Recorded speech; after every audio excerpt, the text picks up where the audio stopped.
پائے جبریل نے سرکار سے کیا کیا القاب، خسرو خیل ملک خادم سلطان عرب۔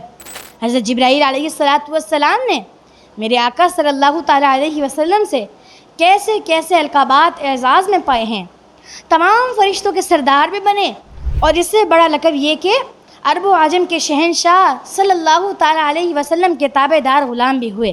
جنگ بدر کے موقع پر جب حضرت جبرائیل علیہ السلام ہزاروں فرشتوں کی قیادت کرتے ہوئے جنگ بدر کے مقام پر اترے تو آپ نے حضور علیہ السلام سے عرض کی کہ یا رسول اللہ، رب نے مجھ سے فرمایا تھا کہ میرے حبیب کے ساتھ اس وقت تک رہنا کہ جب تک میرا حبیب راضی نہ ہو جائے، اور جب جنگ ختم ہوئی مسلمانوں کو اللہ تعالیٰ نے فتح سے ہمکنار فرمایا تو جبرائیل امین نے کہا یا رسول اللہ، آپ راضی ہو گئے ہیں نا؟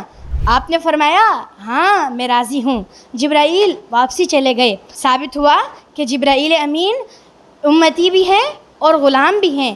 تاجدار بریلی امام احمد رضا خان فرماتے ہیں مکان عرش ان کا فلک فرش ان کا، مکان عرش ان کا فلک فرش ان کا، ملک خادمان سرائے محمد صلی اللہ علیہ وسلم۔